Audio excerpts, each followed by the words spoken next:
दोस्तों, दो सवाल हैं। एक, प्रधानमंत्री नरेंद्र मोदी मुख्यमंत्री अशोक गहलोत का नाम लेने से अचानक क्यों बचने लगे हैं। दूसरा, क्या गारंटी देना चुनाव जीतने की गारंटी है। नमस्कार, मैं हूं आपका दोस्त विजय विद्रोही। आप मुझसे जुड़ चुके हैं, इसके लिए आप सबका तहे दिल से शुक्रिया। और अगले 8-10 मिनट आपसे जुड़े रहने की कोशिश करूंगा। कुल मिलाकर प्रधानमंत्री का उदयपुर का दौरा होता है, चुनावी भाषण होता है, 41 मिनट में 44 बार वो कांग्रेस का नाम लेते हैं, लेकिन एक बार भी जुबान पर अशोक गहलोत का नाम नहीं आता। इससे पहले बार बार अशोक गहलोत का नाम लिया जा रहा था। अचानक क्यों बचने लगे हैं? इसकी तीन एक वजह हो सकती है। एक, मोदी नहीं चाहते कि ये पूरा चुनाव नरेंद्र मोदी बनाम अशोक गहलोत हो जाए। आप कहेंगे क्यों नहीं चाहते? इससे तो अशोक गहलोत पर भारी पड़ेंगे मोदी ना। मोदी समझ रहे हैं कि ये राजस्थान का चुनाव है और अशोक गहलोत ने पूरा चुनाव स्थानीय मुद्दों पर, स्थानीय नारों पर, स्थानीय नीति पर, स्थानीय रणनीति पर, स्थानीय गारंटियों पर आधारित कर रखा है। और नरेंद्र मोदी भारत को तीसरे नंबर की अर्थव्यवस्था बनाने की गारंटी दे रहे हैं, जो राजस्थान की चुनाव के साथ उस रूप में उसका मिलन नहीं हो सकता जैसा अशोक गहलोत कंसंट्रेट कर रहे हैं। एक चीज। दूसरा, चूंकि बीजेपी ने मुख्यमंत्री का कोई चेहरा सामने नहीं रखा है, इसीलिए नरेंद्र मोदी अपने चेहरे को भी सामने लाने से थोड़ा हिचक रहे हैं। यहां प्रियंका गांधी के भाषणों का उदाहरण दिया जा सकता है, जो उन्होंने राजस्थान में कहा कि भाई इनका मुख्यमंत्री का चेहरा कौन है, प्रधानमंत्री क्यों चुनाव लड़ रहे हैं, क्या प्रधानमंत्री चुनाव लड़ रहे हैं, क्या प्रधानमंत्री राजस्थान के मुख्यमंत्री बन जाएंगे। तो ये सवाल उठाया जा रहा है कांग्रेस की तरफ से। उसका असर कहीं ना कहीं मतदाताओं में बन रहा है। उनको लग रहा है कि मेरे अंगने में आपका क्या काम, आप आइएगा मई 2024 में, तब देखेंगे आपको। अभी तो राजस्थान की सरकार बनानी है, राजस्थान का मुख्यमंत्री चुनना है। तो क्या एक ही वजह है?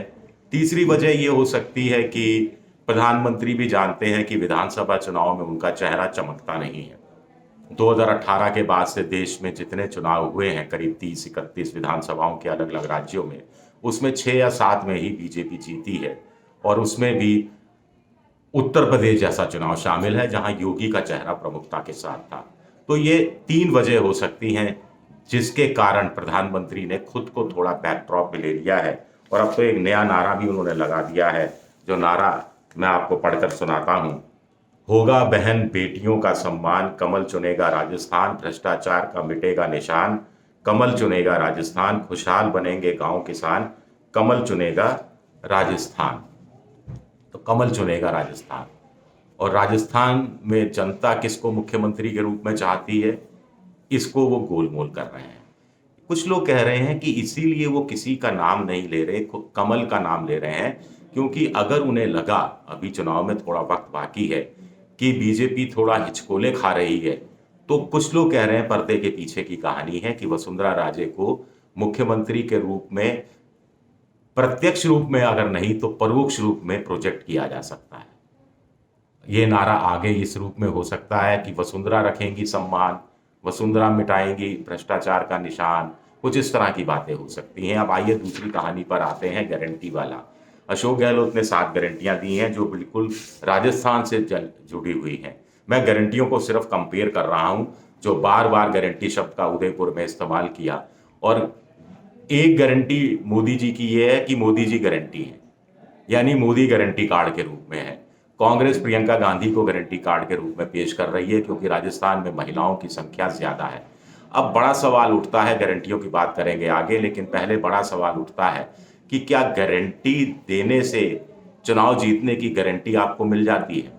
ऐसा नहीं होता। देखिए, उन्हीं पार्टी की गारंटियों पर वोटर यकीन करता है जिस पार्टी ने सत्ता में रहते हुए अच्छी सरकार चलाई हो, साफ सुथरी सरकार चलाई हो, जनता की भलाई के लिए काम किए हो, या फिर विपक्ष में रहते हुए सत्ता पक्ष को 5 साल तक लगातार एक्सपोज किया हो और अपना एक अल्टरनेट पेश किया हो। ऐसा नहीं हो सकता कि आप 5 साल कोई काम नहीं करें, अचानक 7, 8, 10 गारंटियां लेकर सामने आ जाएं और चुनाव जीत जाएं। कर्नाटक में यही हुआ था। कर्नाटक में एक तरफ कांग्रेस की गारंटियां थी, दूसरी तरफ बीजेपी के 5 साल सरकार का कामकाज था और लोगों ने उसे देखा परखा और उस हिसाब से वोट दिया। यही चीज मध्य प्रदेश में लागू होती है कि शिवराज सिंह चौहान के खिलाफ जो एंटी इनकम्बेंसी है या भ्रष्टाचार के मामले रहे या तमाम चीजें हुई और फिर उनकी लाडली बहना स्कीम और अब आने वाली गारंटियां, तो कंपैरिजन होगा और फिर कमलनाथ की गारंटियां। राजस्थान में अशोक गहलोत की सरकार चिरंजीवी योजना, शहरी मनरेगा, इंदिरा रसोई, अंग्रेजी स्कूलों में अंग्रेजी माध्यम के स्कूल करना वगैरह चीजें पिछले 8-10 महीने से कर ही रही थी। तो साल 1.5 साल से भी कुछ योजनाएं पहले शुरू हो गई थी। उसको अब गारंटियों के रूप में एक आगे का रूप दिया गया है। तो क्या जनता राजस्थान में अशोक गहलोत की गारंटियों पर ज्यादा यकीन करेगी या बीजेपी या प्रधानमंत्री जो गारंटी दे रहे हैं उस पर ज्यादा यकीन करेगी? एक दो गारंटियां बीजेपी की या प्रधानमंत्री जी ने की जो गारंटियां हैं वो थोड़ी समझ से परे हैं। वो राजस्थान के विधानसभा चुनाव में कैसे लागू हो सकती हैं कि भारत शीर्ष 3 अर्थव्यवस्था में पहुंच कर रहेगा।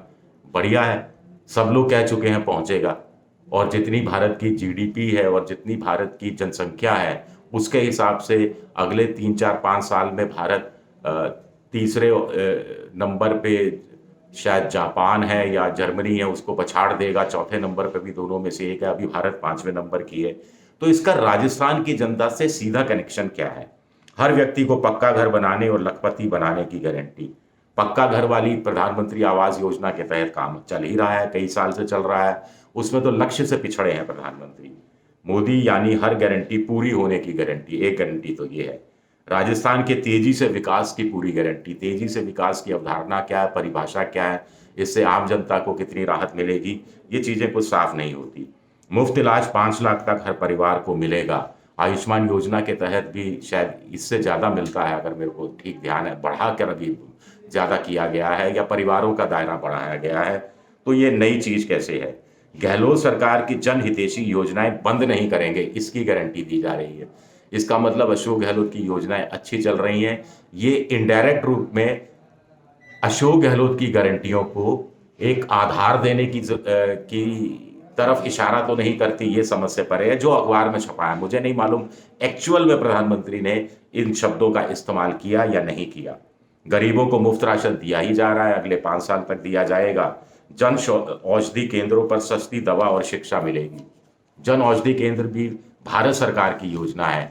राजस्थान की भामाशाह योजना हुआ करती थी, जिसको अशोक गहलोत ने कन्वर्ट कर दिया। केंद्र की जो आयुष्मान योजना और भामाशाह योजना को मिलाकर चिरंजीवी योजना बना दी और उसमें वैसे ही मुफ्त दवा है, मुफ्त इलाज है और राइट टू हेल्थ तक अशोक गहलोत ने दे दिया। तो राइट टू हेल्थ के मुकाबले ये गारंटी कमजोर पड़ती है। अब कांग्रेस की गारंटियां जो आप जानते हैं, एक बार फिर मैं दोहरा देता हूं। 1 करोड़ से ज्यादा परिवारों को 500 रुपए में एलपीजी सिलेंडर, ये पूरा राजस्थान की जनता को प्रभावित करता है। गांव के हिसाब से 2 रुपए किलो गोबर खरीदना, हर स्टूडेंट को लैपटॉप या टैबलेट, ये युवा वर्ग के लिए है। और युवाओं की तादाद करीब 18 से 22 साल का जो फर्स्ट टाइम वोटर है उसी की तादाद करीब 60 साल है और यही कॉलेज वाला युवा है। तो ये 60 लाख 70 लाख लोगों को आकर्षित करने के लिए है। ओपीएस कानून ये बड़ा मुद्दा है, जिसके आधार पर कर्नाटक में, उससे पहले हिमाचल में खास तौर से कांग्रेस जीती थी। ट्राइड एंड टेस्टेड है कि वहां पर भी राजस्थान में ओपीएस लागू कर दिया गया है। तो ये गारंटी का विस्तार है। आपदा प्रबंधन बीमा, 6 महीने पहले रोजगार गारंटी शिविर लगाए गए थे। 15 लाख का बीमा है और अंग्रेजी शिक्षा के लिए आवश्यकता के अनुरूप स्कूल खुलेंगे, ये बात कही जा रही है। तो कुल मिलाकर अब ये देखना दिलचस्प होगा कि मोदी की गारंटियां क्या अशोक गहलोत की गारंटियों पर भारी पड़ती हैं। एक सवाल, क्या मोदी बनाम कांग्रेस के बजाय, मोदी बनाम गहलोत के बजाय जो बीजेपी चाहती है कि पूरा चुनाव कांग्रेस बनाम बीजेपी हो जाए, क्या वास्तव में ऐसा हो जाएगा? क्योंकि कांग्रेस का तो पूरा चुनाव की एकमात्र धुरी अशोक गहलोत है। तो वहां तो जनमानस में कोई परिवर्तन आने वाला नहीं है। इस बहाने मोदी चाह रहे हैं कि बीजेपी को एक किया जाए, संगठन को एक किया जाए, खेमेबाजी धड़ेबाजी से ऊपर उठकर बीजेपी का कार्यकर्ता भी लगे और बीजेपी की विचारधारा या बीजेपी का समर्थक है वो भी लगे। तो ये एकता के सूत्र में पार्टी को बांधने की मुझे लगता है कोशिश है। देखते हैं कि कौन कामयाब होता है। शुक्रिया आप सबका, बहुत बहुत शुक्रिया।